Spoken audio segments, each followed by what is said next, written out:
what's up with you, dude? Because you're really cool and like you're super creative, and I just want to know like Hmm. where does that come from? Where does all that creativity like what inspires you to make music and like have all these really cool visual effects around like your brand and what you're doing? Like where's that come from and where are you trying to go with that? I'm actually not sure what to do. Like, there's so many different influences behind what I do and like why I do it, and, that sort of thing. It's just kind of chronicling my journey through life, I guess, but in the weirdest way possible. I don't know, for me at least. Yeah, I wanted to start that whole like first era, like with the Choosing video specifically. Um, just this whole first era, I think I wanted to start with like primary colors because that's like, that's like kids, and like, that's what gets their attention is like primary colors. And I was like, okay, well, if that's the most like basic foundation for like other colors, you know, I figured that would be the best way to start. And I mean, as you see, like all my other stuff is like blue into pink and purple and stuff like that because it's all like gradients and colors, and there's a lot of color theory, not color theory because I'm not very good at color theory, but like just colors in general. Like I love a good color scheme, so color is like one of my major inspirations. If I like think of a color and imagine what it sounds like, that kind of inspires me a little bit, stuff like that. So my relationship with color, my relationship with sound, my relationship with myself, Mm. um, my relationship with like clothing and fashion stuff, all of that kind of goes into one.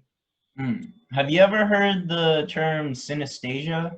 I have, and I wish I had it. I mean, based on what you've been saying, it makes me think about that. Like, it makes me feel like you might, because you said like you imagine a color and then you associate that with the sound, right? And like I feel like not everybody has that creative like mindset to where they make those connections. You know what I mean? Yeah, but at the same time, it's because I already know about like synesthesia and how like interested I am in it, and that sort of relationship between like color and sound, or shapes and smell, or something like that. Like how different senses are, crossed. But I wish I wish I did, but I don't have that. But I like try to envision it because I'm like I wish I had that.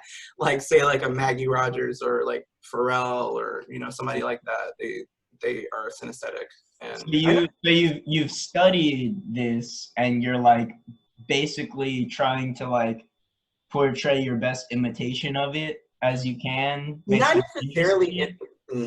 not necessarily imitating it. Like I just kind of wish I could, but my brain sometimes just relates certain colors with certain like sounds or certain smells. It's not necessarily like a synesthete where they can like look at a shape and smell something. You know what I mean? Or like listen to something and see a certain color.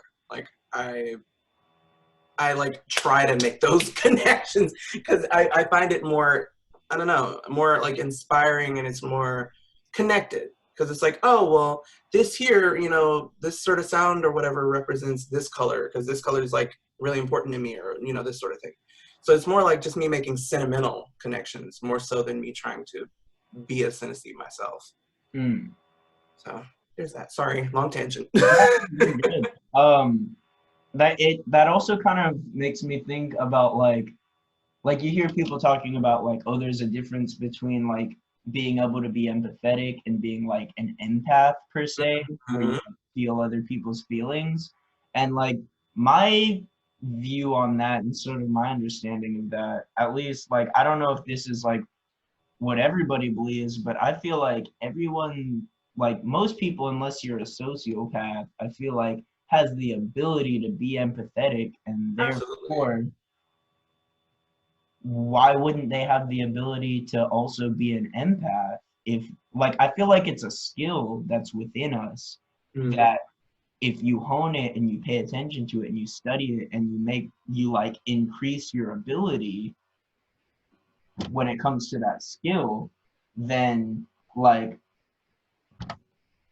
you can learn to apply it in your life in a way that works, you know? And I feel like it's kind of the same thing with the whole synesthesia thing. I feel like anybody who has any type of emotional connection to sound and color and like artistic expression, Mhm. I feel like has a knack for that. And I feel like it's like rather than it being something just this gift that people are born with, like no one's just gifted with a music like amazing talent for anything, you know what I mean? Like Mhm. certain people obviously have better genetics or better upbringing or whatever for certain areas of life, but I feel like Because I all it definitely have to takes, work. yeah, exactly. Like I have to work. I feel like you obviously have an interest for making those connections. Mhm. You sort of make them on your own anyway, and you've noticed it, and you've looked into it, and you've sort of honed it as a skill to where you give off the image and you portray a like understanding of it to where honestly you've convinced me that you're synesthetic, whether you believe it or not, whether you convince yourself or not, I Oh, believe it. I think that it's a thing, and anybody can feel free to argue with me and tell me that I'm wrong, but well, I you give me appreciate that it. impression. I appreciate that. Thank you. I will go ahead and take that. For sure, for sure. I mean, like, hello. Whoa. It's a whole wheel of pins because I have to like switch colors every now and again because I feel a certain way. Like it's that bad. It's gotten. That's It's like modern art right there within itself. And that's just your tool for organizing your artistic tools. it's fully like, oh, I'm feeling upset. Okay, we're gonna go like a deep green or like a bright orange or something. Like weirdly, certain colors don't go with what you would normally, think. For me specifically, and I'm pretty sure it's different for everybody. There's literally, I'm sorry, if I keep looking up, there's literally a spider, a giant spider on my wall, Oh my gosh. and I want to spray it so bad, but I'm terrified. Oh my god! So it keeps moving like really fast. Oh, that's okay. Sorry. Continue. Okay, let's think. What color is gonna soothe the situation and make you feel better? Purple. Purple? And what color is gonna give you the motivation to get up and actually slap the shit out of the spider? Oh, red. Oh, red. Red. Yeah. So let's make some blood splat. Marry that. Like if I could just pick my computer up and like turn it around. This is very threatening.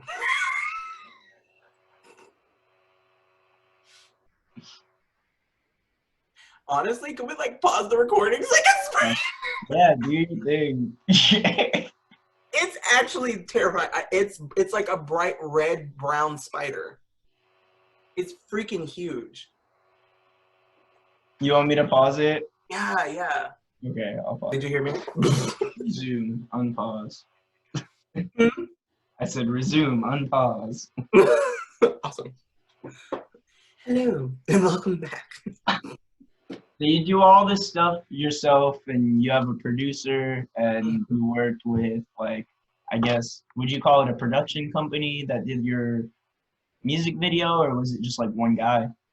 No, it's a production company. It's a whole team. They kind of all do different things. They kind of dabble in different videos. Like each of them have done like, a big project with like other groups, but now they've come together to make like a local like collective. That's awesome. Yeah. So yeah. That's So what was that process like working with them? That must have been pretty cool. Like, I don't know, I've never been on set in a music video. was it was probably one of the most stressful, nerve-wracking things of my entire life. I I'm not a very good like person in front of the camera. It actually terrifies me, to be honest. Mm. And Oh, that's why you're shaking. where Wondering about that. shaking. Because you're in front of the camera. I'm just messing with you. You're fine.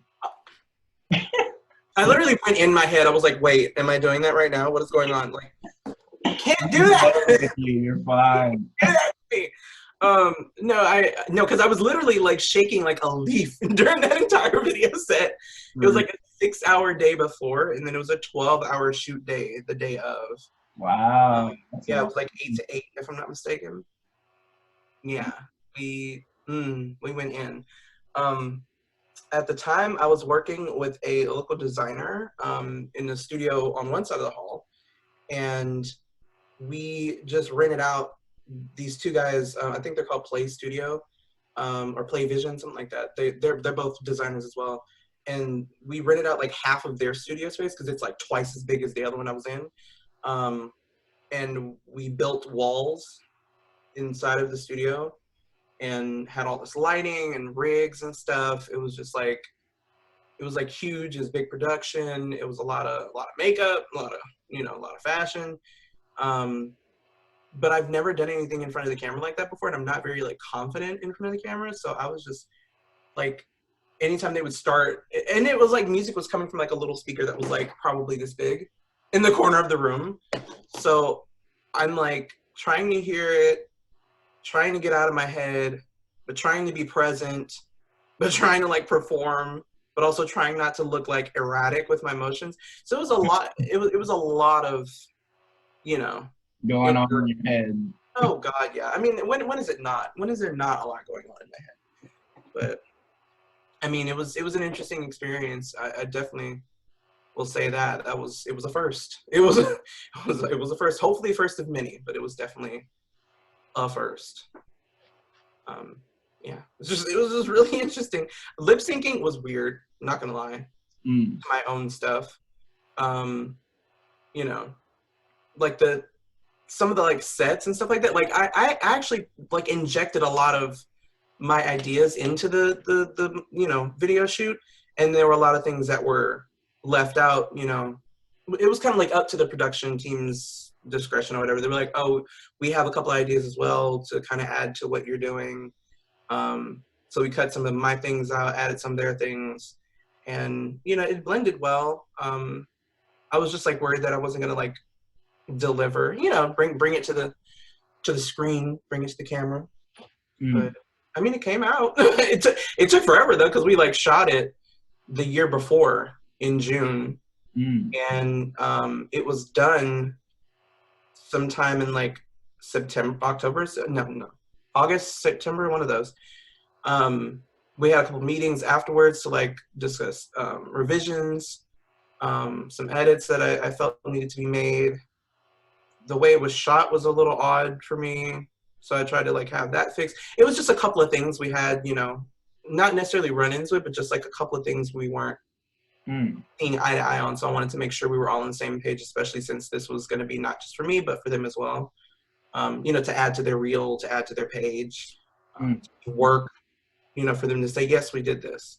So I wanted them to think about it. Sounds like those types of negotiations, trying to like figure out where to put your foot down and be like, this is what I want, and when to take advice from like people who have experience doing it. Like whereas for you, it's something that's brand new, right? Yeah. That seems like it could be stressful. Did you ever worry about like, oh, if I like ask too much of them, are they gonna like add on to the price? Or like, how did y'all sort of decide on like how that would work? Like if it's like, am I asking too much sort of thing? I definitely went through my head multiple times about that. I did at some point ask way too much of them after the fact, after the video was shot, because I didn't know it was like a few simple questions that could have wildly changed the outcome, but because I didn't know to ask, it went unnoticed until I saw their first draft of the video. And then I was like, oh no, on like a couple of things. They're very small things. Yeah. And when I brought it up to them, I was kind of like, I had already ran it through my head so many times to the point where I was like, and I just like dropped it on them, in like a couple of meetings, like pointing things out frame by frame. Like I was crazy. Okay. I was absolutely crazy. You seem very detail oriented. I'll give you that. I did not realize how detail oriented I was until that video shoot. And then I was like, oh God, I'm insane. And now they're probably not going to show the video, promote the video, say they did the video, post it anywhere. And boy, was I right. Really? Yeah, oh yeah, it's all my fault. I mean, I sat on it too long. I didn't know which questions to ask. I didn't, clear certain things before they were done. Then I tried to backtrack without me knowing I was backtracking. I was trying to backtrack on them because of something I didn't understand or know to ask or whatever. And they were kind of shocked that I was so like involved, because they're just kind of like, oh, we're used to, artists just kind of, hey, we're going to do a music video. Okay, this is what we're going to do. Okay, cool. We shot it. Okay, it's done. Not so much like you wanting to be like in the veins of every part of it. And I'm like, well, yeah, because it was like my first music video. I wanted it to be absolutely perfect, which is a problem I have.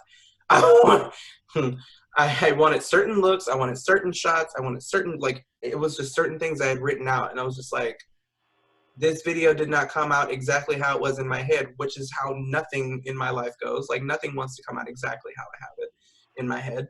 But that's a perfectionist for you. You can only get about maybe 60% of what you actually see in your head to come out perfectly. And the rest of it is just like, well. But have you seen the numbers though?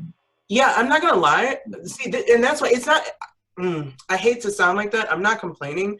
I'm just mad at myself that I didn't educate myself more than I did. Because I do a lot of research on anything before I do anything. Because I'm running it through my head, all these scenarios. I'm like, well, what about this? Let me look it up. Well, what if this? Look it up. But I could not have foreseen the video getting that far. It's only been out since February, like January, February. Well, I mean, honestly, that I feel like that just goes to show that you did something right. Like, you did the research, you prepared yourself, and obviously, when you embark on anything new, you're gonna learn way more during the process of doing it than you're ever gonna learn trying to research and prepare before. But they say, like, luck is where opportunity meets preparation, right? So, like, if you think about that, like, luck isn't just some, like, oh, you got found and, like, you went viral, whoop-de-doo. Like, no, that doesn't happen. Like, if you have no, like, work stored up or any sort of preparation for what if it does blow up, then it's kind of like, if you do blow up, then you're scrambling at that point. Because now the spotlight's on you, everybody's looking at you, what are you going to do next? You know what I mean? And good question. I'm just saying, I've been so, like, prepared for anything to pop off because I've done way too much reading and research. So I'm just kind of like, okay, if this happens, I got this over here. If this happens, I got that over there. Like, and my mind is so split on things. I have I have 2 separate side projects. So it's just like, I have Attxla, and then I have this one over here, and then I have that one over there, So, because it's always like, oh, I want to do this, but I also want to do that, but I also want to do this, but I can't do all of them in one person. So split it up. Like, it's crazy. Crazy talk. So, like I said, for that video, for that song to get over 25K, I think at this point, and for that video to, like, hit somewhere around 25K is crazy to me. I never thought people would even like the song that much, let alone the video. I was just terrified it was going to go, like, unnoticed, and stay at, like, 100 views. Because, like, even before then, I didn't have a career, but I was trying to start a YouTube career, and I had YouTube videos like crazy. I was editing myself. I was doing everything myself, and nothing would be noticed. So I find that, like you said, this is a step in the right direction, hopefully. Yeah, I think people appreciate hard work and preparation, and, like, I think people appreciate the fact that you want to be involved and that you have a vision that you're, like, going toward, you know what I mean? Because it's like, I totally, like, I haven't done a music video, but, like, I've worked with graphic designers, which is kind of a similar thing, where it's like, you have a vision in your head of what you want, and you're hoping that they can contribute in a way that makes it, like, as good, if not better, than your vision in your head, since they have experience, right? Sure. But then they've obviously like they're gonna have their own perception. So you have to communicate, you have to figure out where it's gonna go, and then like they'll send you something, and then you're like, oh, I know you put a lot of work into this, Mm-hmm. and I know that this doesn't just happen overnight, but like that's not it. Like I'm sorry, and it's like you feel bad because you're like, I don't want to be a dick, but like that's not what I went into this trying to Like that's one of the things I had to learn going into it, is that you have to know how best to describe what you want. Um, Prepare yourself to be okay with not getting it exactly, but to, like, be able to compromise with a bit of your vision, a bit of their vision. If mm, it still works, if it's still great, if it works for you, then it's okay, because you need them to have their stamp on it. You need them to have some sort of stake in what you're doing so that they can feel a part of it. Like, you don't want them to feel like, oh, they just did this for you and like, okay, thanks, and you're not a part of this. yeah, Like, any person that I've worked with thus far, I've tried to make a part of my team mm, immediately, because I was just like, I'm not looking to just do one and done, but certain things don't work out a certain way. We don't see eye to eye. We have creative differences, whatever, but I go straight into it like, okay, we're doing this thing. I like this. I like what you do. We're going to keep working, because yeah, I want to build that team. I don't want to keep doing this by myself. It takes so much, you yeah. know, Mm, like, I can't even lie. I actually lucked up in terms of graphic designers. The Underground Design Studio in Houston, they did all my pictures from my first era. So all of the like promo pics with like the blue and the purple and the green, and like I have like white blonde hair and I'm wearing all white and stuff like that. All those pictures, they shot those, they edited those. The cover of Choose Him, the cover of Feel It, the cover of my album Ebb, they shot those, they edited those, and it was like practically exactly what I wanted. So it was like, they killed that. I'm yeah. very like happy. Honestly, that's one thing that's really impressive about you is that like the branding is so on point throughout.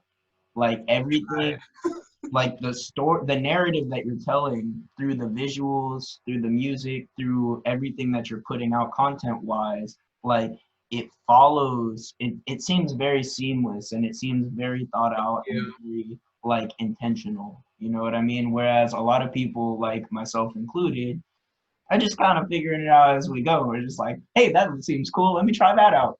Ooh, like Which, I'm not gonna lie, I have that element within me, but unfortunately, it doesn't come out so much in my professional prospects, I guess you can say. It's more so when I'm like with friends, when I'm just like hanging out with people, when I'm just talking to people, I'm more like off the cuff. Let's try this. Let's do this. Cool. Yeah. Fine. I'm down for whatever. But like when I'm doing music stuff, for whatever reason, I get this like, no, I must do this, and it has to be like that, and it has to. And I need to find that adventurous, like, fun side of things, because it's supposed to be fun. It's not supposed to be stressful at every turn. So yeah, that's a thing I'm working on, especially going into the second and third record. I'm, like the second record, I'm trying to lighten up a little bit. I'm trying to have a little bit more fun. It's taking me a bit. I'm still like not able to like loosen up in the studio. I get super scared. I get super tight behind the mic. Hmm. I'm just like, I don't know. Have you done a lot of public performances? I've done quite a few over the past maybe 4 or 5 years, Hmm. but in the past maybe 2 years, I'll say in the past 2 years, I've had like the most happen in like a year stretch, and I'm very thankful for that, because that's great practice, because I keep screwing up just a little bit. Like, again, it's kind of like, okay, this is what you're gonna look like, this is what you're gonna sound like, this is what you're gonna do. Like, I've tried doing regular performances where I just like have the launch pad and I like press each song, whatever, or I like do a little bit of arranging on the fly. I've tried doing a full like 30-minute soap opera sort of thing, where it's like I'm stuck in a submarine. There's submarine sounds going on. There's chatter on the on the walkie-talkie or whatever, and all these songs string together to like tell this story of me sinking further and further down to the bottom of the ocean in a submarine. That's really cool. But then there's like me and one other person, and then I get a phone call from the government, because I have a red phone. So I get a phone call from the government, and they're like, "Yeah, we can only save one of you. So then I'm like, okay, well, choose him. That's the last song.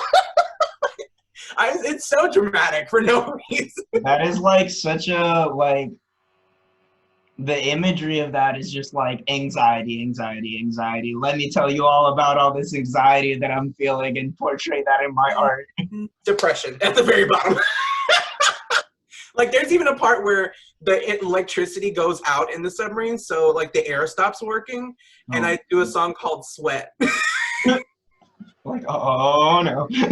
Like I do all the little voiceover recordings for like the voice in the submarine, and I pitch them up a little bit. But because I record them straight from my phone and stick them straight into Ableton without like time warping them or like undoing it, it like skips a little bit in certain spots, so it already sounds like computery. So I'm like, this is perfect. Just pitch it up a little bit, put a little flanger on it. Bam, you got it. You know? So like I have these ideas and I can like do little things, but it takes so much to get me to like sit right here and like hammer through my thoughts and actually do it. And then once I actually do it, I'm like, it's not what I thought. Like, God dang it. But it's like, you can't just sit there and like keep hammering at thoughts and not share one of them. You know, you have to let go at some point and you have to share. Like, or else people don't know what you're doing. They don't see the progress you're making. They don't see the journey that you're on sonically. You know what I mean? They don't see or hear anything. So as far as my singles, my album, my video, it's been very like I don't know how to explain this. Like it's been like a passion project, but it's also been like, I don't want to just make this absolutely 100% perfect because I know I'll never get to that. So I'll just keep hammering away. The album wouldn't have come out. It probably wouldn't have come out, or it would have come out like this year or next year or the year after. I don't know. I probably could have hammered away at it forever. But I'm like, there's so many things I want to do, you know? Like that first record was more like pop R&B with some like experimental ambient sort of vibes. It was very watery. It was, you know, very like ebb, like the tide going out. And the second record, because I'm not creative, flow, the tide coming back in. So because the tide is rushing in, you know, it's like all these different feelings and thoughts and emotions coming back, and you're having to face them and you're having to figure them out and like kind of rekindle this flame that you once had for yourself, and rekindle this excitement that you had for fun and for life, and also kind of trying to reconcile your relationship with time. And so that's kind of what this next one is about. And then the third one, I'm completely changing genres. Like the first record is pop R&B, the second record is like pop, and then the third record is like indie alternative. That's cool though. Look. I feel like those go together. I mean, yeah, if I'm just taking like a cakewalk through the genres, I don't know. It's because it's what I listen to, and it's what I'm most inspired by. Specifically, just like the vibes and the certain sounds, you know, throughout. And there's so many different artists that I love, but they're all clumped into like small groups. So I'm like, why not do all of the things I love, even though I can't like make them all fit in one album? Because again, perfectionist. So I'm like, I have a hard time trying to like fit. I'm like, oh, these songs don't sound alike. Like even John, like my producer slash engineer, John Allen Stevens, has told me time and time again, he's like, you don't have to make them all sound alike. You just need to have like a lyrical thread. You don't want to put out the same song over and over again, because that's just selling candy bars. Like that's not art. That's just mass production of the same thing.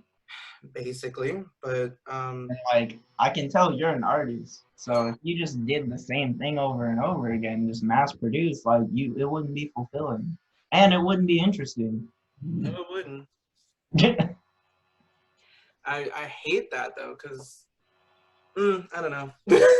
I'm just that kind of person. Like it's like I want it to run so smoothly, and I want it to all go together, and I want it to be pretty and blah blah blah, you know. But at the end of the day, that was hard to say. I'm still running into the problem of like, you know, is there this common thread, or am I just making the same song over and over again? Like, is it only a common thread because they all sound alike, you know, that sort of thing? Mm. But that's why I tried to focus on like transitions and like the color palette throughout the album, and these certain like vibes and things going on. I wanted to kind of take you up and down and up and down and up and down. Yeah, it was really more so like a vibe trip than anything else. Mm. Um, Honestly, that's also why I have an issue. I think the common thread is that like it's you, you know, it's that you're true to yourself and that you're like you're willing to be vulnerable and expose the way that you feel, you know? Mm. And you do that through, like you said, those associations that you make with color and sound and like you're like through narrative and performance are like you're showing people like these are the things that I'm scared of and these are the things that are like are going through I'm going through in my mind as I'm going through the journey of life, and that's very relatable because a lot of people go through those same types of things, and how it manifests itself may look different and the way that people respond to things may look different, but I feel like human experience, we're all kind of going through the same things where we're all insecure, we're all afraid, we're all trying to pull together all these thoughts and ideas that we have to do something that resembles whatever the hell success is. Mm-hmm. And it's terrifying. Because And that I think definition changes from person to person. yeah, I mean, I think that that's very relatable. I think that people can connect with that. And I'm excited to see where your journey goes and how you learn to sort of overcome those struggles that you're having Oh as man, same an here. artist in a way to where you can sort of continue to inspire people to do things that they're afraid of. Because by sharing those fears and by sharing like the fact that like, hey, even though I have these things that look amazing that I've created, Mm-hmm. the process was not Rolling, butterflies and rainbows. rolling. It's just a lot of inner work. I think more so than anything, because once it does come out, it's, and I don't know if this is true for everyone, but you do so much work in here and in here that by the time it does come out, it's like diluted a little bit, you know? And then you try to like rekindle it. This freaking spider has not died. Really? Oh my god! It's on my desk. Oh no. Battle. Move my keys. I don't want it to have my car. The battle of the spider and Attila. I swear to God, this is my life.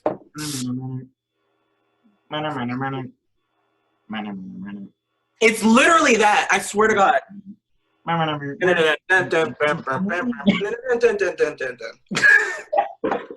It's fully that. Like, I swear, whoever watches this is gonna have quite a time. Hey mom, hey dad. Oh God. Ugh. This is what happens to me. Happens to me. This sucks. I'm trying to like have an interview, and the thing I'm worried about is my mom calling me. Nope, it's a spider. That's the thing that decides to attack me. Hater. So speaking of haters, I'm actually working with somebody from the UK with a company called Rage Breed on like an anti-bullying campaign that she's doing. So she talks a lot about like haters and online bullying and stuff like that. And I guess just like, would you mind sharing some of the things that you've experienced or some of the ways that you've learned to like deal with haters and deal with um, people who don't treat you as well or bullies per se? um, hmm. Well, I personally have not dealt with any online bullying. I'm very thankful to say that. I have also not had any experience with that. Hey, I don't have any haters. I don't have haters. Again, thankful for that. I don't. But if they are hating, they haven't told me to my face.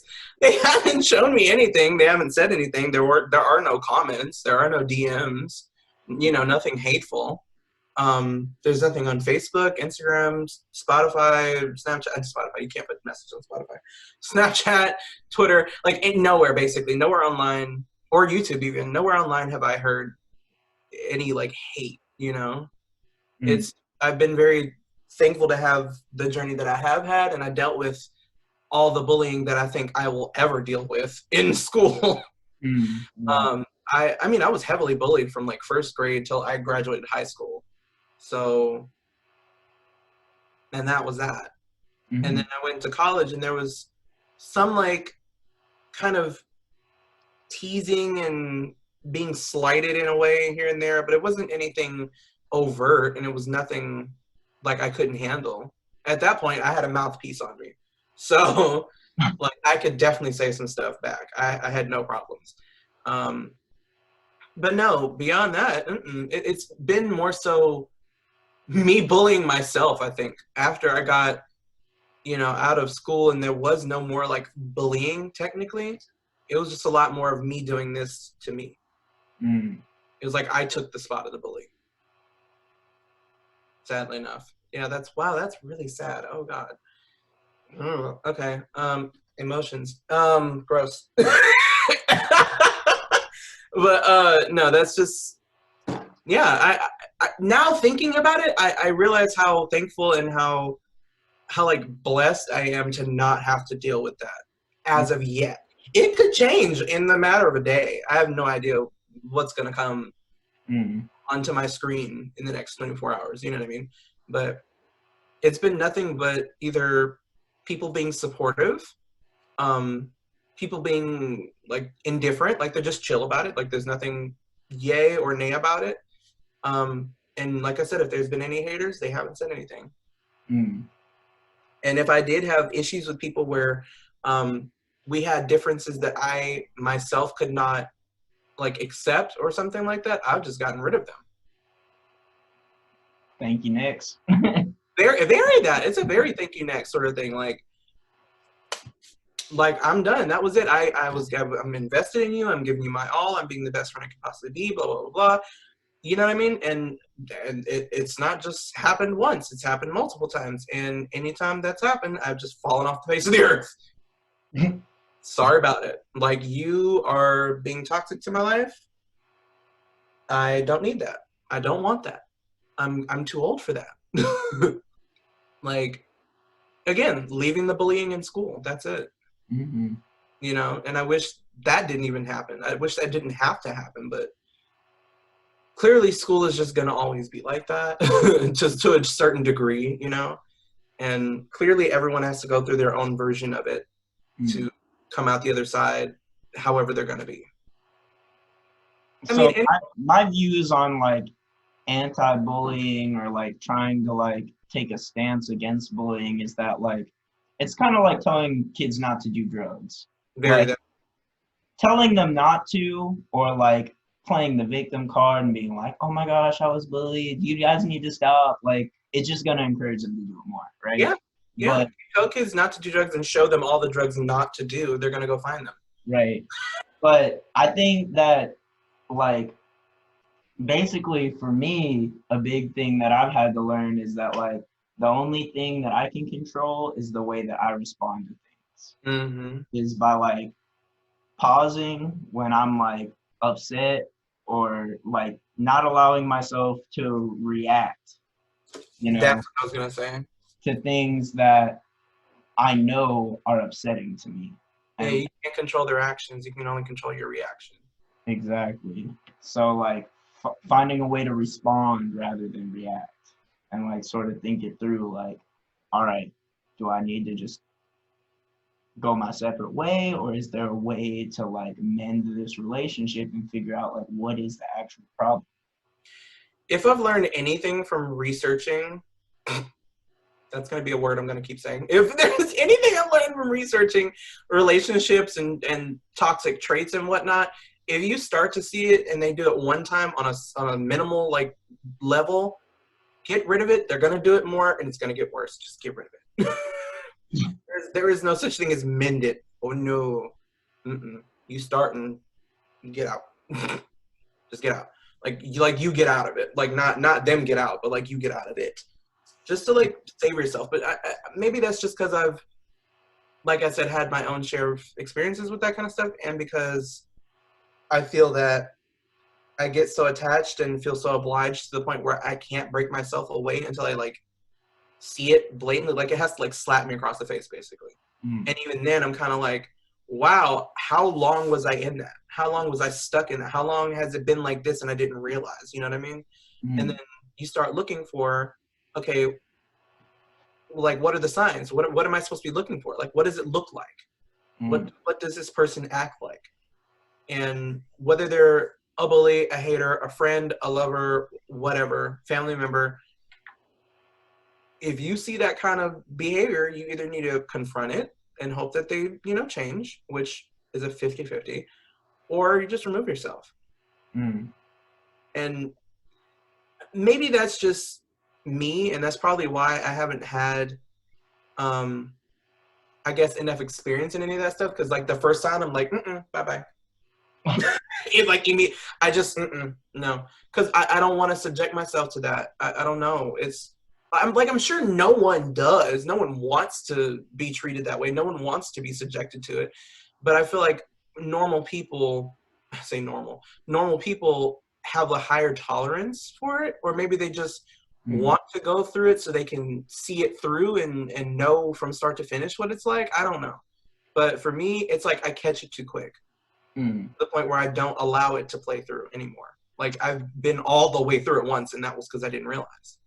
I feel like a big part of that is that like people want to believe in the good in other people, And yeah, no, me too. And like, I don't know, there's this understanding that like we're all human, right? And it's like, okay, everybody makes mistakes. Everybody's a dick sometimes. I know I am. Like, I'm not nice to everybody all the time. I try to be, but occasionally my feelings get hurt, and I'll lash out for no reason to people who don't deserve it. And then like from there, it's on me to apologize and like, figure out how I can like make up for that.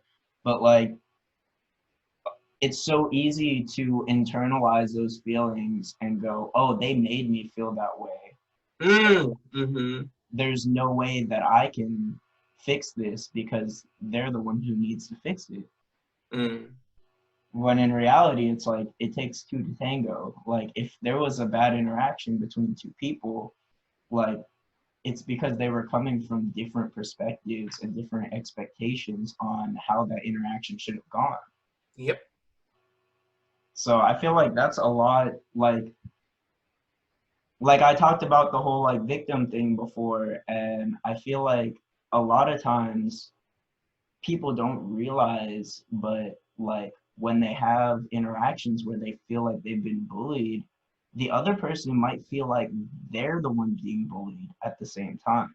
You know what I mean? Like the other person is probably hurting just as much over that situation where it's like, man, why did they treat me that way? And you're over here like, or I'm over here being like, oh my gosh, why did they treat me that way? Like, and yeah, I don't know. That's why I don't completely agree that you can't mend relationships. I think that like it takes work just like anything else, and like I don't think that you have to be fully invested in everybody. You know what I mean? Like I do think that to some extent you have to allow yourself to move on from certain relationships that you realize are like, okay, this is not like at this point in time, at this particular moment or phase of my life, I'm not equipped to deal with that type of person or that type of behavior because I don't have the strength in me to allow myself to like separate myself from what's going on there. But that's just me. I feel like that's the best way to deal with that type of like bullying and haters and stuff like that is realizing like what can I control and what part do I play in it? But No, I kind of went on with that a little bit longer than I expected to. But not at all. No, like I said, I completely understand, and I agree with what you're saying. I'm not saying that relationships can't be mended. I'm talking about friends and like associates. Full disclosure, I've never been in a relationship, so I have no idea what that sort of dynamic is like, and how much you'll give, and how much that person will give, and how much you'll deal with, and how much they'll deal with. well, You know just what to be clear, by relationships, I mean platonic relationships as well. I mean? Okay, I just well, mean like relations within people and whatnot. maybe it's just because I'm like a homebody and I don't like to talk to people a lot. So I'm just kind of like, I stay to myself and I'm like, I'm already fine by myself at home. I do not need you. I might want you, you know, around me or in my life, but I do not need you, technically. You know what I mean? So it's kind of like if there's something you're doing that's hurting me and I've already communicated it to you at Mm, 2 or 3 times and nothing has changed, then yeah, I'm gonna start caring less. I'm gonna like start, you know, backing off a little bit. Especially if I'm always having to make the first, like not move, but if I'm having to like be the first one to say something or be the first one to be like, yeah, let's hang out or let's do this or whatever. mm, Like if it's always me, I'm always giving, and there's no break for me, mm-hmm. that yeah, I do find an issue with that. And yeah, I do feel like that, you know, cannot be mended in a certain, especially, let me put it like this. It's not that it can't be mended. Any relationship can be mended to a certain degree. Mm. Maybe I don't want to mend it. Yeah, yeah, It's more so like I'm tired of being done like this. I'm over it. I don't want to fix it because you've yeah, done me a certain way I don't like yeah, for sure. multiple times over, and I'm burnt out. I know that feeling. I'm familiar with that for sure. That's all I'm saying. Like, I'm not some cold, like, evil, nasty capital V that just cuts people off at the first sign of toxicity. It's that now when I meet people that have those certain traits and start acting like how these other people started to act, I Mhm. catch on a lot quicker. Yeah, like I'm more guarded about it, and whatnot. Yeah. you know, and I've been made to feel like sensitive. Like I've been, I don't know how to, like, what's the word for it, but Mm. it's like it's made a wound and now this wound is still open. Mm-hmm. No matter what, it's healed to a certain degree, but it's still open. So it's Yeah. more sensitive to, you know, those little tiny jabs before the big like stabs happen. That's kind of like exactly what I was talking about, like with myself, where I feel like with certain things, like I'm not ready to deal with certain types of people in certain situations because I'm Yeah, like, all right, I see that, I know what that is, and that I'm not calloused enough to that type of behavior to where I can move through it without crumbling. Like it that's bother me. Yes, who yes, I need to evade and go the other way. that's it. That is exactly it. That's all I mean. Because literally, and I hate that I even like came off like that because I'm pretty sure I came off like super cold and just like, yeah, snip snip. Um, a lot of people, no, not a lot of people. Everyone that has ever come across me always tells me, you know, that I'm this good person. I'm sweet. I'm nice. I'm kind. I'm caring. I'm blah blah blah blah. But as of late, I've become more, I guess, jaded and bitter because of the stuff that I've gone through, and I'm trying hard to get back to being completely carefree and being the good person that people already tell me I am. Mm. You know what I mean? And Well, it's can like I tell I'm you trying to know something? that for myself. One thing that I've noticed about you and that I thought about when you were talking about how you don't have a lot of like internet haters and stuff, and you like the more things that you see is support than people like being negative. Mm, What that made me think about is like when I first met you, you were incredibly supportive of me and like literally just me existing and just being at a party and like singing karaoke, you were so supportive and it made me feel so good, and that in turn made me want to support you. And I think that's a big deal, and I think that's a big like reason why you have the support that you do is because you're so supportive of other people. And like, even though you're so critical of yourself, you're not critical like that of other people. Because like, I wasn't acting perfect at that party. I wasn't singing perfectly. I wasn't like this amazing person. I was just a guy who was going around having fun. You were like, I like that. I want to have fun too. Let's all support the people having fun rather than people looking around with judgy eyes, you know? Oh yeah. No, yeah, I'm definitely not that one. I'm very like, yeah, let's have this fun. Let's keep people's spirits up. And if their spirits aren't up, let's get them up. Like Yeah. I'm very that, and I'm glad. I really appreciate you saying that, because that, yeah, I never realized that maybe people support me because I'm supportive of them. I don't know. I think that's a big deal when it comes to, you know, business, when it comes to art, when it comes to anything. Like anybody who needs support has to be willing to give it. Yeah. Because if like it's basically like if all you're willing to dish out is criticism, that's what you're gonna get back is a bunch of criticism. Period. And that will help you grow. There's a positive aspect to that Yeah. because people Give who them need to perspective. grow, they need that criticism. And the best way for them to get it is to give it, you know? But then there has to become a point in your life where you're like, you know what? What I need right now is support more than criticism. Mm-hmm. And then you got to give that because what you put into the world, that's what you get back. I'm a firm believer in that. Oh, absolutely. Maybe subconsciously, and maybe, you know, the world knows that I need that right now. So maybe my body and my mind were just like, and of course I'm not doing it on purpose. I'm just, if I feel that on my soul, if I feel that on my heart, if I feel that on my spirit, to be supportive or to be, you know, non-judgmental or to be open to things like I am, then Mm-hmm. that's what I do. You know what I mean? But obviously the world knows I don't need haters right now because I can't handle them. Because I'm not one to like pop off on people, especially not online.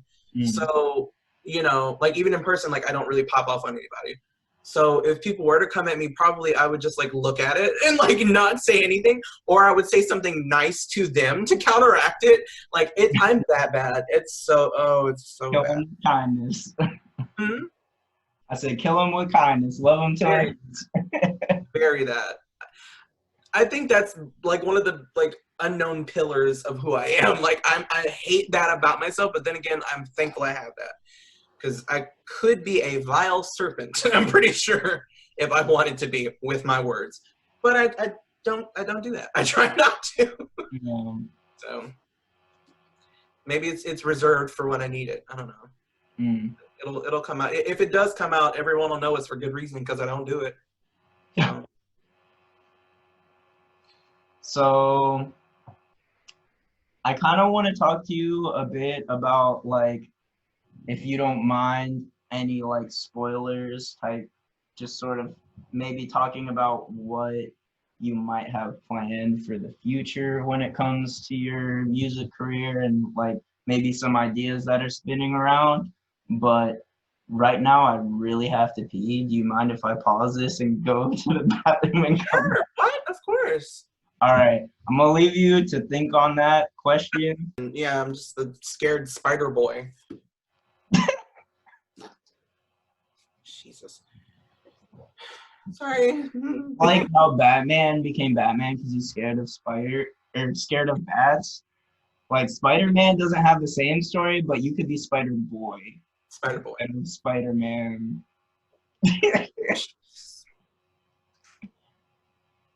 How are your parents doing, by the way? Hmm? I just want to make sure you're not going to become a superhero overnight, and I'm not going to be ready for it. Uh, Because all superheroes have that tragic, like the what? the whole tragic, like their parents died or something, or their grandpa died, or I'll say I haven't heard from her today, so I don't know. knock on wood. This is particle board, but sure. Right? The one is on the floor. Let me just. Oh my gosh. So I left you with the question about what is to come. Mhm. Have you formulated a response?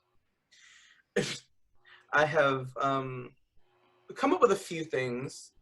not necessarily come up with them because they've been in my head forever, but I have always wanted to do a colors show, like perform on colors. If you've ever seen colors on YouTube, I think it's like in Germany or somewhere. It's like and one artist in the A middle of the room festival? with one microphone. Is it a festival? No, it's kind of like a So Far Sounds sort of thing. Okay. Except where it's not with like a crowd in it. It's like a giant room where the entire room is encased in one color. And you dress up all in that one color, and it like everything matches. It's very aesthetic. It's very vibey. Gotcha. And So it's it's like a kind of live like one of those like audio tree or like Yeah, tiny desk and I would love to do a tiny desk as well. That was one of my other things. I've always wanted to do KCRW, KEXP in Washington, like those little radio shows. yeah. I've watched them so much for so long. I really want to do it. Because yeah, I found some of my like newer favorite artists through NPR and through KEXP. Definitely. So I feel yeah, the same just way. watching those little. Hmm? I said I feel the same way. I love that stuff. I actually started like a small little project that I do that's similar to that. Like Hmm. obviously not to that level, but Yeah, it's tiny called room, right? Tiny Room. Yeah. Yeah, I would love to have you on it someday, just as like a practice for both of us to God, I wish I was more support that talented. goal of being involved in the bigger ones like that. I really wish I was more talented because like the people you have on, like play instruments. I would be like, Honestly, the people that I've been on have had on met most of them are people that I just met from like open mics, like back in the day, like before we were even playing shows when it was like we're and like literally a couple of them haven't even performed live. wow. Yeah. Like the two that did ukulele, Mm-hmm. they I like kind of convinced them to come out of their shell and was just like, hey, like Oh, I love would you that. be down to perform just in a room to a camera with nobody else there? Cause Mm. like to overcome your fear of performing live. And they're like, I could see that happening. Because I Yeah, actually let's have go bad for stage it. fright. I have bad stage fright too. You have So, bad stage fright? oh yeah, so I completely understand where they're coming from. Yeah. But Like, yeah, no, it's amazing how many talented people just like don't want to go on stage, but like they have such talent that they can share with the world. So I'm mm, like, that's like almost the perfect medium because it's like it's also scary trying to do something in front of a camera, but like if you just like ignore the camera, try and like forget that it's there and just like do your thing and just pretend that it's just you in a room mhm. like by yourself, then it's like It's that great in between. possible.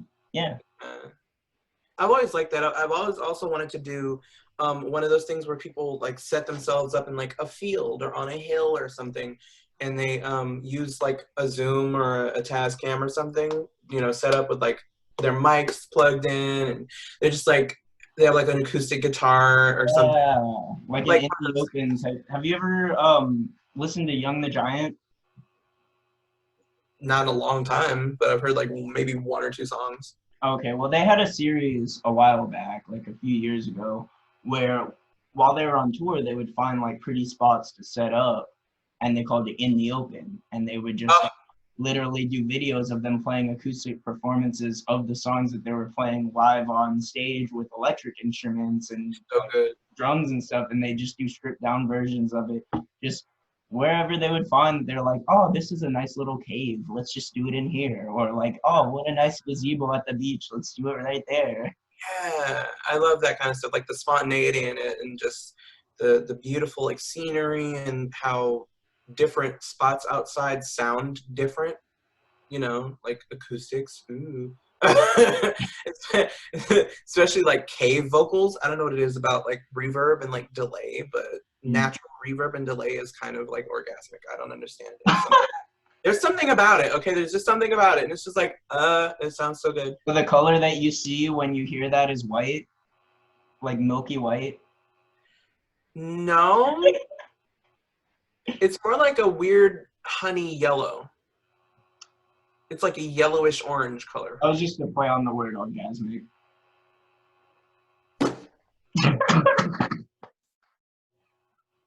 I'm about to hit leave. Like, snip, gone. I don't Thank you so much, tolerate guys, that. for watching. Please subscribe, like, and comment. Bye-bye.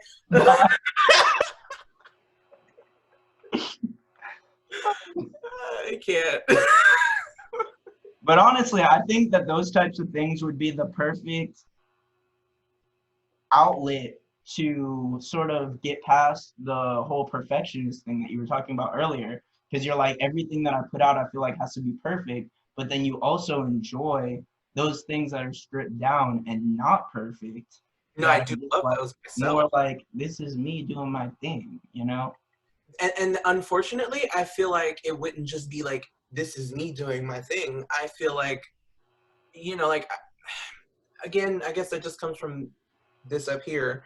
I'm kind of like, I don't feel like I'm good enough to just do something stripped back with no production. You know what I mean? I don't know. It's like that sort of thing where it's like, I want it to be so like produced and like live to the point where it's like, I sound like the studio recording. Yeah. I do sound like myself on tape. It's just there's a certain rawness to like live stuff and a certain movement and fluidity to people's voices when they do, you know, a live acoustic stripped down whatever kind of performance. Yeah. Where they can kind of tell the story in a different way by emoting differently through their voice, which is, and I'm trying to figure out how to do that. There's a disconnect between me and that for some reason. Like So I think what's really cool about those types of media outlets that are really successful is that they give you the close-up live performance and the intimacy of like a raw, just like somebody doing their thing, right? But there is production that goes into it. Like they think there's thought and consideration that goes into the lighting and the sound and the camera angles, and all of that is pre-planned and thought about ahead of time. Absolutely. It's not like, so there is production that goes into it to make it that high quality like experience that you're having and enjoying. It's not just, it's different than somebody just setting up a camera leaned up against a stack of textbooks playing on their bed, you know? Oh, I don't mean like the setup of the like the production. I mean like the sound, me, like my like me singing. I I don't know. Maybe it's okay. Clearly I lack confidence in my vocals or like faith in my vocals because I'm like I don't think I can carry it. But okay, because literally this entire time throughout like quarantine, there have been multiple opportunities for me to perform online. I have not figured out how to perform online. I have not figured out like how to actually get the sound to come through. I haven't figured out how to like record the video and the audio at the same time. Like I don't know how to like just stream a performance live online because I want to be able to put my voice through like Melodyne and Autotune or whatever. I don't know. It's just all those things going through my head. That, and I had like the opportunity to do like an in-room performance for like Houston Chronicle, but I'm so terrified to the point where I just slept through the entire thing basically. Like, Wow. oh yeah, I slept through it. I didn't even respond to it. I just looked at it. I was like, I cannot do that. Like I want to, but I can't. And I convinced myself that and I didn't do it. And like this, I think the Space Cadets wanted me to do something for, I think, Abundantly Queer for 1 month or I think twice actually. They wanted me to do something with them before, or not wanted me, but they invited me. They like asked and like left it open or something like that. And then I know Stu wanted me to do something for their birthday show for Abundantly Queer, again, the Space Cadets. And I also turned that down because I was like, I cannot make it perfect. Like I can't do it as well as I want to. I haven't figured out how to do this online yet, and I'm just not confident in it. You know, and if I don't feel confident in it, it's gonna show. It's gonna show through, and there is no half stepping, you know, in doing something for them because they, like Stu, the Space Cadets, they all have very like high energy, high production, high octane numbers with like choreography and vocals and sounds, and they play things. I would literally just be like this. singing to like a recording of my song. You know what I mean? And because I haven't really figured that out, and that's just not like enough for me. Like people don't really like see this, I guess, part of me where I'm just kind of like thinking through everything and talking about how much I don't think I'm worth all of this. But there's something about trying to be raw and open, you know what I mean, that's just like scary. Yeah. No. And like if I mess up, that's even scarier. But I have to do it at some point. I don't know. I honestly, a big reason why I like to interview people and why I like doing this is because I really appreciate the interviews that I watch online, or when I sort of get to see artists who do so well at having their image seamless and beautiful, sort of peel back the layers and decide, like, you know what, I'm going to be vulnerable and I'm going to let people know, like, you know, who I am behind the curtain of like all that preparation. Because I think both, like, especially these days, I feel like both are really important to be able to share your like lived experience with people. But at the end of the day, that's up to people to be ready for, you know? Because as much as I think there's two sides of this that are important. There's like, I believe that people should be allowed to have a voice and shouldn't be censored unless you want to. Because privacy is also important. That's the other side of the coin. Is that privacy is important, and not everybody wants everything out there about themselves. But also, people don't really want to be censored if they have something to say that they're trying to say. And it's like, it's a fine line. It's like literally like a coin.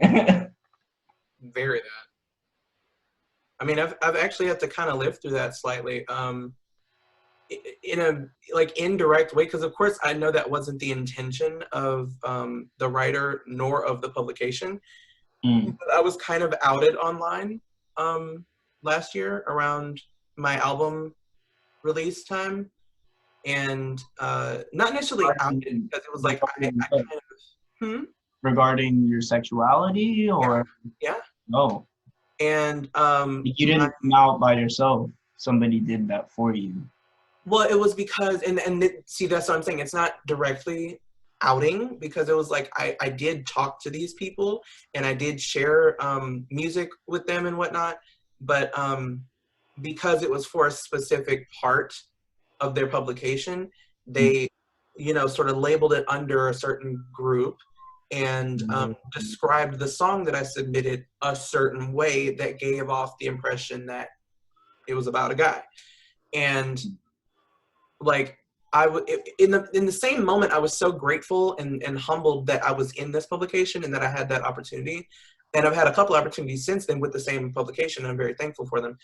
But my grandparents found it. So it was kind of like, in a way, I didn't expect it to get that far. Like, I didn't expect the reach of that, you know, article to get that far for them to find it. But they found it and they found out and everything. And yeah, like not only that, but I was in the music issue as well for Outsmart magazine, and I was in like the LGBT artists you need to know or something like that. I was like right behind Uche, who was on American Idol, and I had like a 2-page spread, and they did a full article and interview with me, and in there they said the openly gay, you know, like singer, songwriter, producer, blah blah blah, and I was like, okay, this is like that, and then this other article and publication. Also kind of alluded to that because I was added to a Pride playlist. So a lot of stuff went down last year, And they actually have not talked to me about it yet. I've seen them, like my grandparents, I've seen them multiple times since, and they just have not spoken about it. But they called my mom and told her, and like they had a whole conversation with her about it. My mom was like I came home that day and she was like, look, they know. And I was like, what? You know, like I had come out to my mom 2 years before that. So I came out to her in like 2017, in like October, like late 2017. And yeah, I had no plans on coming out to my grandparents or any of my family members. And they found out. And then ever since then, I've just kind of been like dropping little like tidbits of stuff on Facebook, like a post here and there, or like filling out, you know, like one of those little information things, like, oh, they said I was this, but I'm actually this, that sort of thing. Like I've done those, or like I've changed my like interested thing into men on Facebook. Like I've dropped little things here and there. Like I'm trying to drip drop, I guess, myself into social media now, trying to fully embrace that part of me as a part of my image, because it wasn't before. It was very like exclusively about the music and about, I guess, me as the face of my music, but not necessarily about myself as a person. Because again, that was kind of one of those things. It was like privacy, and I kind of like didn't want that to get out. I didn't want everything to be out, but at the same time, it's a part of me, and I don't want to keep going without being able to express myself fully. Because I don't want to be policed. I don't want to be censored, like you said, you know. But to a certain degree, there are things I'm still gonna like keep for myself and give everything to them. Yeah. You know, but now it's definitely started a conversation, or not. Where like they just know, and it's like a cold war between me and them now until they decide to say something. I mean, shoot, you didn't have to tell me. I met you and I was just like, I'm pretty sure. Literally, I know. Literally, everybody tells me that. They're like, how do they not know? How do they not know? And I'm like, ask them. I don't know. Clearly, they didn't. They talked about me marrying a girl, having a big Catholic wedding for like most of my life, you know, and the talk about why haven't you started dating? Why aren't you dating? Why aren't you like, where's a girl? You haven't brought a girl home. And I'm just like, and it's like not just at my grandparents' house, it's at every family function. So like all my uncles and aunts want to know why I'm not dating and why I'm not bringing someone through, because like all my cousins that are guys have brought people through, are dating, you know, on the phone with them, FaceTiming, whatever. Yeah. And I'm just sitting there like, I'm so grateful to be here. I'm just happy to be here. Like, why am I not enough? Why can't you just be happy that I'm with you? That I'm like, dang, I can't leave. I have to bring a whole nother person just to be good enough to come to the function. They're like, oh, your cousin's leaving to go pick up his girlfriend, or like go hang out with her. Like, where's yours? Like, what's going on with that? Why aren't you talking? And I'm like, okay. Okay. You know, and they're like, I wish my kids were more like you. Oh, girl, if you knew. Like, if you only knew. You know, but whatever. That's always been that sort of thing where, like, my faction of the family, like me, my mom, my grandma, my great-grandma, before she passed, it was like everyone kind of wanted to know what was going on down there in Port Arthur. Everyone wanted to know what was going on with us. They always wanted to know what's going on with me for whatever reason. And, you know, I never really got to just keep to myself as much as I kind of want to, which people don't get. People think I'm like super extroverted and I want to always be outside and like always be around people and always talk to people. I don't really like people that much, but because I give that energy off, people can't help but talk to me. And I'm like, oh God, please stop talking. Please stop talking. Like, cause I'm so awkward. It's not because I don't want to talk to people. I will go. I'm so sorry. I don't mean to keep you talking to me if you don't want to talk to me. Jordan. I'm so sorry. We've been talking for like an hour. No, Jordan. This is all my fault. No, it's not. I don't mean, Jesus, you made me rethink everything. I'm just so used to like talking freely without thinking about it. And it's just kind of like, you need to start watching what you say. Like the way you say it. It's not what I say, it's the way I say things. Because I don't mean them like that at all. It's just, I Nah, I just think it's really funny how like there's so much that gets nitpicked in today's day and age that it's like you can literally say anything and there's a counterpoint to that to where it's like, wait a minute, that contradicts another belief that I have. Mm-hmm. Like no matter what you say, Oh, there's gonna be something. there's always gonna be some kind of response that like makes people rethink and reassess and be like, wait, hold on, what? Like, do I really want to support this person? Like, am I really a fan of this person? Like, should I be? Like, why? You know, it sucks. Cause yeah, I don't want to like say the wrong thing about just people in general, but at the same time, like, I know myself. I am one of the most awkward people I've ever known in my whole life. Um, just sometimes I can't English. I can't English sometimes. I don't know. I can't speak, and you know, it sucks because I can't get what's in my head out sometimes, and it doesn't matter who I'm around. I don't have to like them to not be able to talk. It's literally anybody. Like sometimes I'm like trying to talk to my mom and I can't get something out of my mouth, and she's just like, "Just say it, boy, spit it out." I'm like, uh, uh, I don't know. So I struggle with that a lot. So I just stay home so I don't have to encounter people that much. So I don't have to talk to anybody. Yeah. So quarantine has been great for me. Because if I do go out, I'm wearing a mask. No one talks to me. I don't have to talk to them. Woo! Love it. You're like That's social distancing, down with that. oh, down with it. But then again, no one no one's there to like catch my About time. like like it's my time, boys. Like putting on my mask. I'm like, yeah. I love all like the introvert memes that have been going around about like quarantine and social distancing. It's telling me about myself. It's literally telling me about myself. I'm like, ooh, I feel that a little too hard. You know, but it's just because I don't know what to say half the time. Like I want to talk and I want to be a part of the conversation, and then I step in and I say something stupid and everybody gets quiet and they look at me and I'm like, I'm just gonna leave now. Thanks. So it's a lot of that. That's why anytime I did go out, because literally, okay, people think I'm like a party animal or something. Like I just had an orthodontist appointment today, and literally they were like, "How you doing?" I'm like, "I'm good." They were like, "No parties, no clubs, right?" I'm like, do you think I normally go to parties and clubs? Like, do I look like that kind of person? They're just like, I mean, you're just like fun and energetic and like lively. So I figured you'd be like the life of the party. Woo! And I'm like I am, but I do that as a defense mechanism. So no one points me out for being in the corner.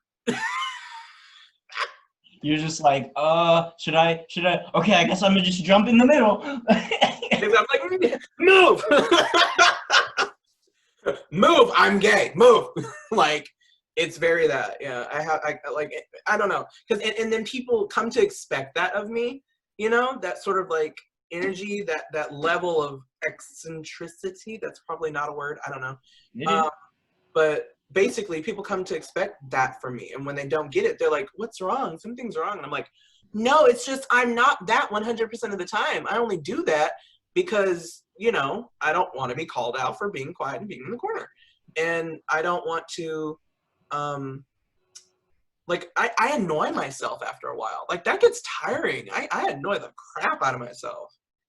I'm like, I just want to be quiet and like I have a listen to music headache. and Why can't vibe. I stop talking? Huh? You're like, I have a headache. Why can't I stop talking? Very that. Very that. Because I'll literally be in my head like, oh my God, shut up, shut up, shut up, shut up. And it's just like, I'm still like talking. It's like, I talk my way On into right now? Hmm? Is that going on right now? It kind of, here and there. Here. Here and there. I mean, I wind up doing that to, again, kind of take away from the fact that I'm painfully awkward and don't know what to say. So I'm just like talking around everything. But like, I'm trying not to do that because I'm pretty interested in what's going on here. So it's not so much me talking purely out of nerves more so than it is talking to filter out whatever it is, like until the idea comes out, until the thought comes out. Mm. I'm talking and it's like, oh, there it is. Okay, now I can take that and like Out loud. vary that. Yeah, it's just to save me from that awkward silence that happens after I say something and people are like, yeah, okay. I'm like, yeah. All right, I'm gonna go get a drink. Like, like anytime I've ever gone out to clubs, I say clubs. I don't go to clubs. I've been to bars. I go to bars. I go to like the furthest bar to the back, like wherever it is. Specifically, I'll use the example of JR's. I don't go to the bar by the karaoke side. I don't go to the bar by where they do the drag shows. I don't go to the kissing booth bar by the back door in the bathrooms. I don't go to the outside bar. I go to the back bar, like the very far, like back corner of the place. It's called Get out of my way. I'm going all the way over there. Period. Past the pool tables, like past everything. And there's a restroom right there, so I don't have to come from back there. I can just go to that restroom, go back to the bar. And it's called the Unicorn Lounge back there. So I just used to hang out there all the time. If I go to Eagle, I go upstairs on the balcony in the corner, or like in the corner of the people like very intimate secrets. They're gonna come find you. Huh? Yes, and you're telling people very intimate secrets. They're gonna come find you. I have literally given telling people your secret hideaways, dude. You what? I said you're telling people your secret hideaways. Literally, people are not gonna find me because I'm not gonna be out. If I do go out, you might find me and be like, oh, hey, Attxla, and I'm like, hi. Like, 5 seconds later, I'm gone. You're going to go out, people are going to start posting online, all of a sudden you're going to have a crowd of all the people who watch your video like, it's Attxla, take a picture with me. You're like, I'm not going to lie, I've actually had a couple people, not like strangers completely, but like at least like associates, not necessarily people I talk to normally, but people that I know out in the scene, just like walking around, bumping into people always, because I was always that kid in high school where I always walked past people and said, hey, how you doing? I always talk to everybody. So I do the same thing in Montrose, and that's come back to bite me just a little bit, because they're like, hey, I remember you, you were such and such, you were really nice to me, and blah, blah, blah. By the way, I heard your music, it's really good, you're taking off, like, you're gonna be something. And I'm like, oh God, here we go. Because like, I appreciate it, and I'm like so thankful, but I'm also like, oh God, no, don't bring any attention to me, please. So it's very that. Like, I even had my favorite bartender wear some of my merch. I came up there and I was like, oh my God, you're wearing my shirt. Like, it was to the point where this guy, oh man, oh my God. Okay, so there's a song I wrote that's on my second record, and when you hear it, you'll know what I'm talking about. I don't know if anyone else will catch this, but there was a time when my bartender was wearing my shirt. I think someone else was wearing my shirt, and I might have been wearing my shirt, or I was wearing my old school shirt. So I was wearing my black one with the purple X on. And this guy from like a couple seats down at the bar heard people talking about me and how talented I am and how wonderful I am and how sweet I am and blah, blah, blah, all these wonderful things they were like dropping on me. This guy leans around and goes, wow, so Attxla, this, that, and the other, blah, blah, blah. But he wasn't talking to me. He was talking to my friend Lewis. He thought they were talking about him. He thought when he heard Attxla and he heard everything they were saying, he just looked around and he was like, oh, that must be the one. I was like, dang it. Make me feel like the ugly duckling. Jesus. You were like, yeah, he's the pretty one. I think that's Attxla. Let's go with that. I'm like, I'm literally sitting right behind Lewis, like, am I just off cover or something? Like, hello? So that was a bit of a stressful night. Because before I knew it, I actually wound up, like, this is just something I do, and I nearly pity myself for doing this. Anytime a guy winds up talking to my friend, and they, like, think that they're interested in them, they find that they actually have more in common with me, and we wind up kind of being friendly or friends or whatever. And I'm that kind of person where it's like, yeah, I like you, but because you like them, I'd rather just be friends with you. So it's like, I'm going to make sure we're friends. You know, like I'm gonna like invest myself in a friendship with you. Like I'm gonna check up on you every now and again, and I'm gonna think about you, you know, and like be like, hey, you know, thought about you today. How are you doing? Blah blah blah. Like, you know, and they're like, oh my god, you care so much. I really appreciate this and then you know, until the point where they're like, yeah, your friend is nowhere near as attentive as you, and I'm like, yeah, because y'all weren't like, you know, like you were trying to talk to him, you weren't trying to talk to me, so I'm just being like nice and sweet and it's not like on, I don't do this on purpose, but I noticed it. I caught it. Yeah. I was like, why do I do this? I like keep collecting people that don't like me. I'm like, stop doing this to yourself. So yeah, that's that song. I think it's called Notification. I mean, Choose Him is about a similar situation where it was like, I liked two different people at the same time. But because I don't say anything, I don't tell people that I like them because I don't know how, they both started talking to each other. Wow. You're a matchmaker. That's Very that. beautiful. Indirectly, and I hate it. So, so of course I was like, you know what? Okay, cool. At least it's y'all two. I'd much rather y'all two talk to each other because I like both y'all. So if not me, choose him. Huh. Yeah. That Which is at the end of the song, I quickly like regretted it. And I was like, no, why'd you choose him? How could you? And it's like, wait, I did this to myself. Because I literally was like, yeah, choose him. Go ahead. It's fine. But I never told either one of them. Is that what the submarine narrative was about?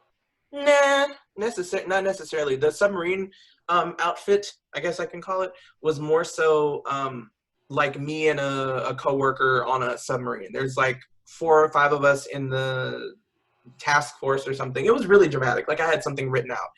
You told And like me at the end of that you were like, oh, they could only save one, and you were like, save him. Like, yeah, like I made it into like a dramatic narrative, you yeah. know, where it's like I you just can feel like change there's a the. connection there. You know what I mean? Like where it's like you're like save him, choose him, take it. Like Oh, ew, you're right. I feel like a connection where it's like you're like afraid of almost like how it will be perceived if you allow yourself to be the one who's chosen. Oh, I'm sorry. Say that one more time. It almost seems like you're almost afraid of how it will be perceived if you allow yourself to be the one who's chosen.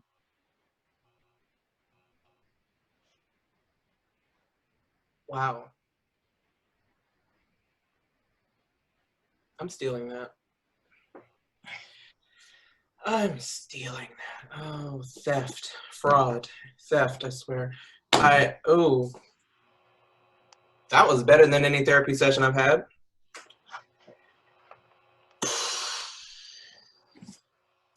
Sorry, I'm very analytical. I've been meaning to bring this up that like I've been sort of psychoanalyzing you this entire time. I don't Oh, know I if believe it. I gave you quite a bit of material. Like I'm also very analytical and I'm not stupid. I can hear myself, and the more I talked, I was like, oh God, I sound more and more crazy as this goes along. And I'm like, this is becoming a case study. I'm noticing it. So it's all good though. You know, hey, you're the only one who's studying me. Ha ha ha. No, okay. Exit stage left. But you know, also those like 25,000 people, 100 people who watch your video or whatever, however. What is your video at? Like nine? No, it was like at. I looked at it last night. It was like at 102,000 views. Am I wrong? what did you just say? I thought I looked at it last night, and I thought, yeah, your video was. I'm gonna look it up right now. Sir. Am I right or am I wrong? Oh my God. What? Not. It says 99,000 views, but then when I click it, it says Bruh. 108,635 views.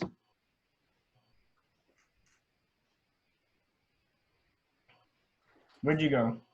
Oh, What? I didn't go anywhere. I'm sorry. oh no, no, I I just went and I was searching. I couldn't find the tab for. Oh my God, I did not know that. Literally, okay, hold on, wait a minute. I just made a post about that video. Yeah, I saw your post, and that's what made me look it up. But I made the post on April 23rd. It is now May 14th. Yeah. It's only been a couple of weeks, like 2 weeks. And It it went from went like from 25K to like over 100K. what the heck? Oh my God. Yeah, that's why when you said earlier when you were like, I feel like I asked too much of them and now they're not sharing it, I was like, but have you seen the numbers though? That's why I said that. Oh my God. I'm sorry, I'm truly shook. That's why I'm like, oh my God.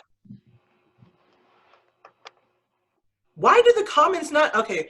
That's the other thing that's like stressing me out. I'm like, okay, it has that many views, but there are not nearly enough comments to level that out or thumbs up, so or thumbs down even. So it's There's a kind of like, good amount of comments, but yeah, no, there's all those views. And what was weird to me as well is that you have like 58 subscribers. If that many people watch your video,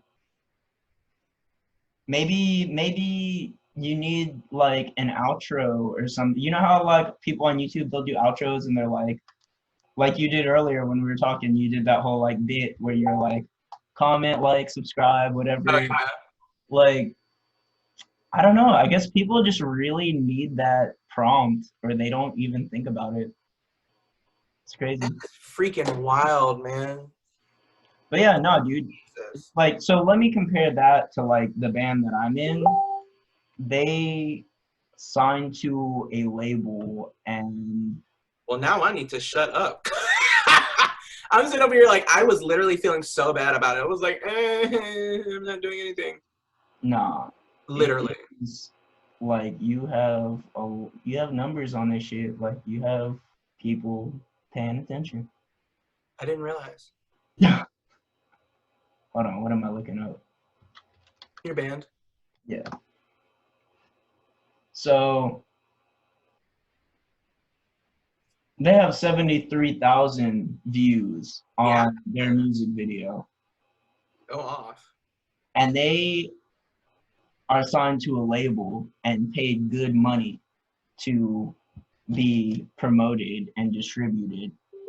You're They doing have this to pay their independent. label. You're doing this independently, and you have over 100K views, and your video has been out for 3 months. significantly less than half the time, and you've already passed a band who's signed to a boutique label that's under Sony Entertainment.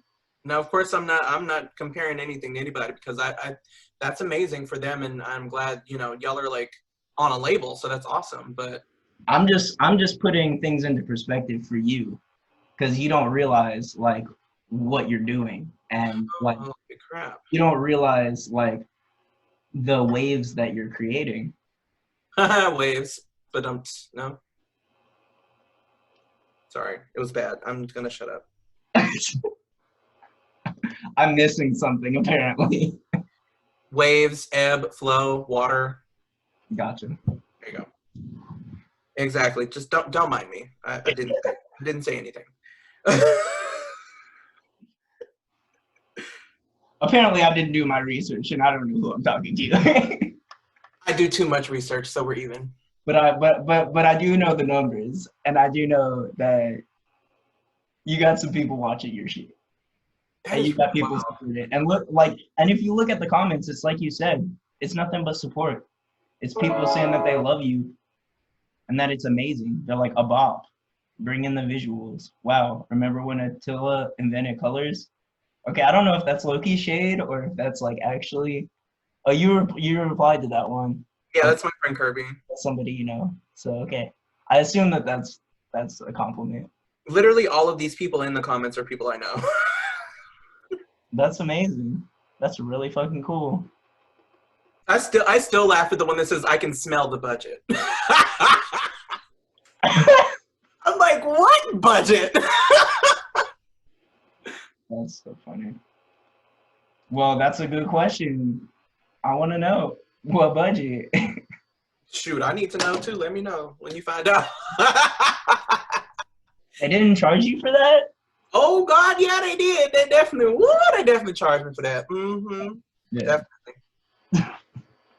But it was worth it. I wanted a first visual that had some sort of impact, and no matter if it didn't come out all the way I expected it to, or saw it in my head, or no matter all the questions I didn't know to ask, all that kind of stuff, it's still a good video. It's still a good representation of me as an artist at that time, at that moment where I was. And I'm just happy to move forward with something hopefully bigger and better. It's just... So, like I said before, I respect privacy. And I know we got into a lot of really deep shit when we were talking. And I don't want to put anything out that you're uncomfortable with putting out. So I'm going to send you these recordings. That way you can listen back and sort of just use it as like inspiration for like the types of questions that I ask and the types of things that I find interesting to know about an artist. And then if you want to send me back just like audio clips of you just sort of talking and answering some questions in a way that's like maybe not as exposing as something that you're going to regret or not feel comfortable with, because I don't like you say, I don't want to like out you with any information that you don't want out there, that you're not comfortable with having out there, right? I want you to have a say.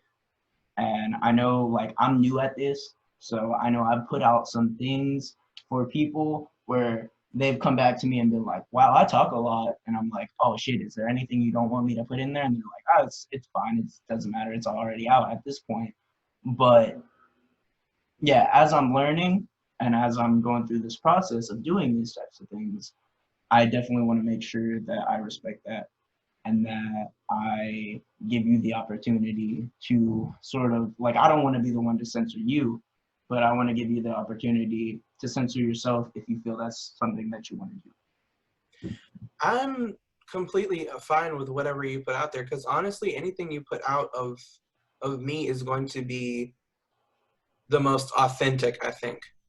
I don't want it to be heavily edited, because I feel like I already do that to my music and myself professionally.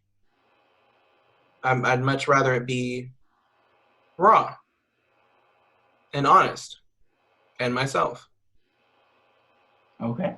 Because I feel like I do that too much. Even through talking with you, I realize more and more how much I censor and police and edit and file down everything I do, to the point where it's diluted. It's no longer exactly, my raw expression. It's filtered.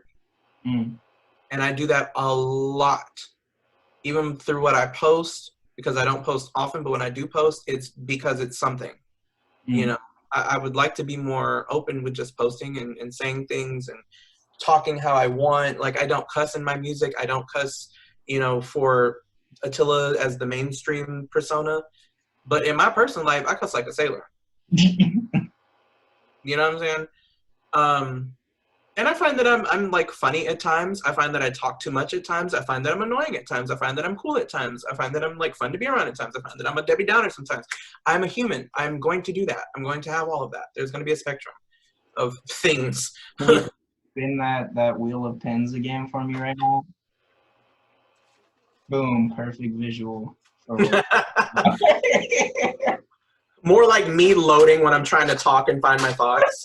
And I'm like, oh, there it is. And what were those 3 blinking dots about? You didn't send a message. What were you trying to say? I don't know. That's me thinking. Boop, boop, boop, boop, boop, boop. It's me thinking it out. Being, what do you call it? Buffering, like Attxla buffering, I guess. Attxla buffering. It's like loading. Now at 5%. Like, dang, I'm gonna be here all day. Well, When did we start this? At like 2? It's almost 4. We've been talking for like almost 2 hours. I'm sorry. I was literally gonna say. I've enjoyed this thoroughly. Me too. I've definitely been wanting to talk to you and get to know more about you, so I appreciate it. I'm sorry. Don't be sorry. I'm like, I'm sorry. This is your first impression, but Jesus. No, say you're welcome. Say you're welcome, because I'm thankful. Oh, you're welcome. Oh God, that's weird. Oh no. Oh. And the awkward silence ensues. Oh. I do this to myself, I swear. Say something, please. Oh God, please say something. I said thank you. What do you mean? I'm just saying you were quiet. That's why I was like, oh God, please say something. The awkward silence. I'm torturing you. I'll let you go. Enjoy this. You're so mean. I'm not me. I'm the nicest person. That's the Lil Dicky sign, right? Yeah, I mean that's me too though, because I'm the same way. I'm like, I'm nice. What do you mean? I'm torturing you a tiny bit. Have you seen that show, Dave? Hmm? Do you have Hulu? No, I don't. Oh, well, if you ever get the chance to watch Dave, you know the rapper Lil Dicky? I am Dave. Yeah. Yeah. He does this little sign as his sign on the show, and he's like his friend who like is like just kind of assumes the role of his promoter, like without really asking him. He just like needs to do. He's just like, bro, I'm your promoter now, basically. They're like at the mall, and these dudes in like blue shirts, like, are there, and he's like promoting him to them, and he's like, yeah, y'all should get a picture with him. He's about to blow up, and they're like, oh, okay, sure, and give him his spot. And he does this as like Lil Dicky, and they're over here like this. And he's like, oh, that's cool, y'all did the Lil Dicky thing, and they're like, nah, bro, that's gang shit. And he's like, what do you mean? They're like, that's a Crips, bro. Oh man, should we be putting that out on social media? Like what if a blood sees that and like they're like, this guy, what about the Bloods? Poor Lil Dicky. Oh my gosh. It is a funny show. You should definitely watch it. If you know anybody with Hulu, or pay for Hulu, because Hulu's great. You know, everybody pay for it. I'm still on Netflix. Pirating? I don't do that. Like you don't do that? Do you know what? Oh, BitTorrent? No, I don't know what that is. Oh no. That reminds me of my friend Michael Kennedy. He does live streams of him playing music, and he's like, alright, I'm gonna take a break and smoke some knot weed. Some knot weed. Like, don't arrest me. This is not weed. Imagine that's the name of the strand. It's just knot weed. I'm gonna drink some knot beer. Like,